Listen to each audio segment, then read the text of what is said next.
میرے ایک بابا جی ہیں، میں ان کے پاس گیا، میں نے کہا حضور مجھے بھی ڈر لگتا ہے کہ پتہ نہیں کب موت آ جائے، خوف آتا ہے۔ فرمانے لگے کہ اچھا موت سے ڈرتے ہو؟ میں نے کہا ہاں اب ڈر لگتا ہے، عمر زیادہ ہو رہی ہے، پہلے فیل نہیں ہوتا تھا، اب ڈر لگتا ہے۔ تو پوچھنے لگے اچھا تمہارے ابا کہاں ہیں؟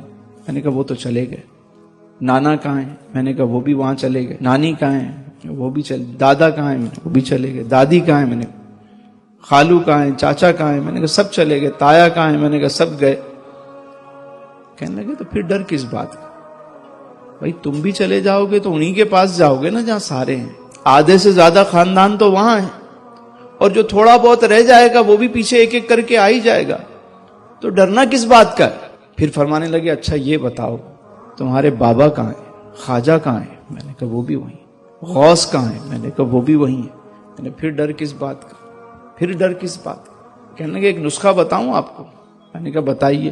انہوں نے ایک نسخہ دیا مجھے، وہ میں چاہتا ہوں آج آپ کو بھی دے دوں، اور اس پہ عمل کر کے دیکھیں، آپ کو بہت لطف آئے گا۔ عمل کریں گے؟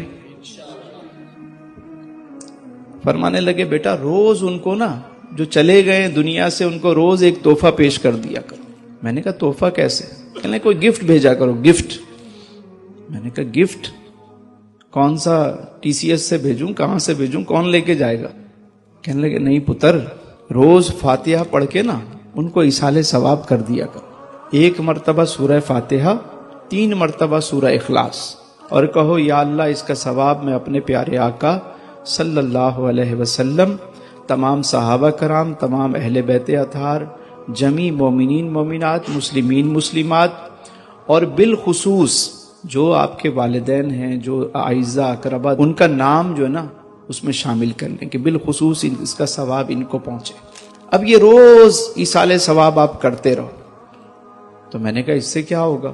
کہنے لگے کہ اچھا یہ بتاؤ کہ اگر تمہارا کوئی دوست ہو لاہور میں اور کراچی میں تمہیں روزانہ وہ گفٹ بھیجے، تم آفس پہنچو تو وہاں گفٹ رکھا ہوا ہو، تم گھر پہ ہو تو وہ گھر پہ تحفہ روز آئے، ڈیلی پارسل آ رہا ہے، کیا ہوگا؟ میں نے کہا میں تو بڑا خوش ہوں گا۔ کہنے لگے کہ روزانہ وہ دوست تمہیں تحفہ بھیجتا ہے، ایک بہترین بکے ہے، خوبصورت بکے آتا ہے، گفٹ آتا ہے، آپ روزانہ اس کو انجوائے کرتے ہو، اور ایک دن آپ کو پتا چلے کہ آپ کا وہ دوست جو لاہور میں ہے، جو روزانہ آپ کو تحفہ بھیجتا ہے، آج وہ خود آ رہا ہے، آپ کیا کرو گے؟ میں نے کہا میں تو بھرپور تیاری کروں گا استقبال کی، میں تو جو ہو سکے گا میں اچھے اچھے کھانے بنواؤں گا، میں تیاری کروں گا، میں اس کا استقبال کروں گا۔ تو فرمانے لگے یہی بات ہے کہ جب تم روزانہ کسی کو ایصال ثواب کرتے رہو گے نا، اپنے بزرگوں کو، اپنے بڑوں کو، اپنے والدین کو، تو جب تم دنیا سے جاؤ گے تو وہ سب تمہارے استقبال کے لیے جمع ہوں گے۔ بات سمجھ میں آئی؟ تو روزانہ ایصال ثواب کریں گے، روز کیجیے۔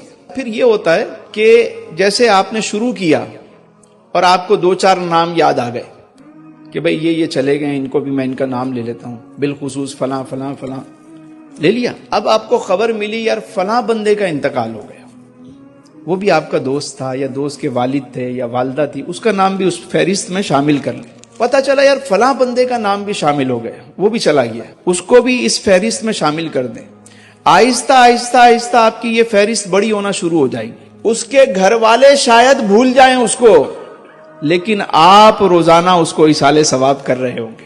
اور جب ایسا بندہ دنیا سے جاتا ہے نا، جو سب کے لیے ایصال ثواب کرتا رہتا ہے، نماز پڑھتا رہتا ہے، نیک کام کرتا رہتا ہے، نیک انسان جب دنیا سے جاتا ہے تو پاک فرشتے، وہ معصوم فرشتے پوری جماعت کی صورت میں آتے ہیں، اس کا استقبال کرتے ہیں، اس کو پورے طریقے سے پروٹوکول سے لے کے جاتے ہیں۔ قرآن کریم کہتا ہے یا ایتھا النفس المطمئنہ ارجعی الی ربک راضیۃ مرضیہ فادخلی فی عبادی وادخلی جنتی۔